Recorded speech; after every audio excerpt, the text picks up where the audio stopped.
নিশি এই ঐতিহাসিক সোহরাওয়ার্দী উদ্যানে এখন কিন্তু একটি উৎসবের আমেজ বিরাজ করছে। উপমহাদেশের অন্যতম প্রাচীন ঐতিহ্যবাহী দল আওয়ামী লীগ তার ৭৫ বছর পূর্তি অর্থাৎ প্লাটিনাম জুবিলি উদযাপন করছে। সেই উদযাপন ঘিরেই কিন্তু এই উৎসবের আমেজ।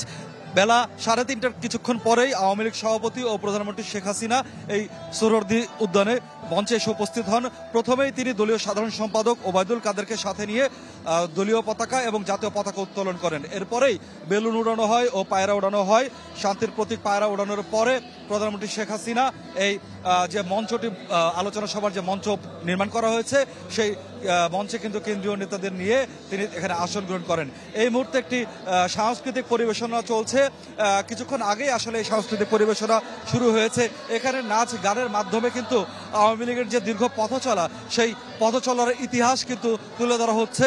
একই সাথে আওয়ামী লীগের নেতৃত্বে মহান স্বাধীনতা যুদ্ধে যে বিজয় সেই বিজয় অর্জন সহ দেশের অর্থনৈতিক অগ্রগতি উন্নয়ন সহ বিভিন্ন অর্জনের চিত্রই কিন্তু এই নাচে গানের মাধ্যমে কিন্তু এই মুহূর্তে ফুটে তোলা হচ্ছে।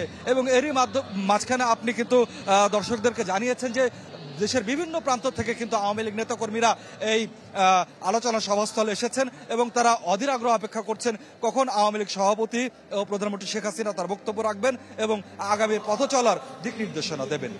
অনেক ধন্যবাদ শিশির আপনাকে। আকাশ, শুনছিলাম আমরা শিশিরের কথা। প্রধানমন্ত্রী শেখ হাসিনা এই মুহূর্তে সমাবেশস্থলে উপস্থিত আছেন, কিছুক্ষণ পরেই তিনি ভাষণ দেবেন। নিরাপত্তা ব্যবস্থা কেমন দেখছেন সার্বিক, এবং নেতাকর্মীরা কি বলছেন বাইরে?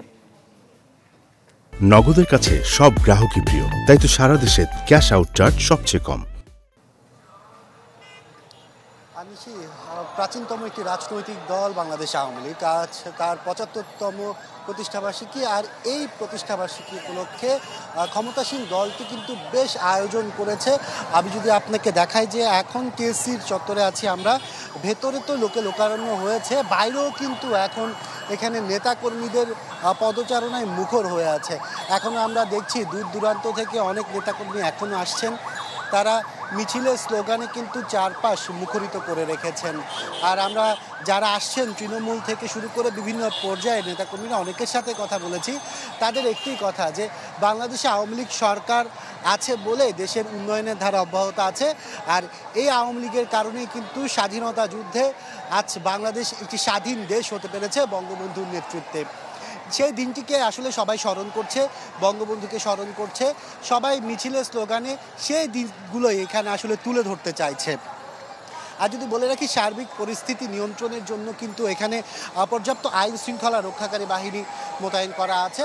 আইন শৃঙ্খলার ক্ষেত্রে এখানে নিরাপত্তার স্বার্থে কিন্তু যে প্রবেশ মুখগুলো ৫টি প্রবেশদ্বার রাখা হয়েছে, এর মধ্যে ভিআইপিদের জন্য একটি, আর বাকি ৪টি হচ্ছে নেতাকর্মী সহ সর্বসাধারণের জন্য। যেহেতু আজকে ৭৫তম প্লাটিনাম জুবলির এই আলোচনা সভা এবং সমাবেশের আয়োজন করা হয়েছে, সেক্ষেত্রে কিন্তু এখানে দেশি বিদেশি অনেক অতিথি এসেছেন।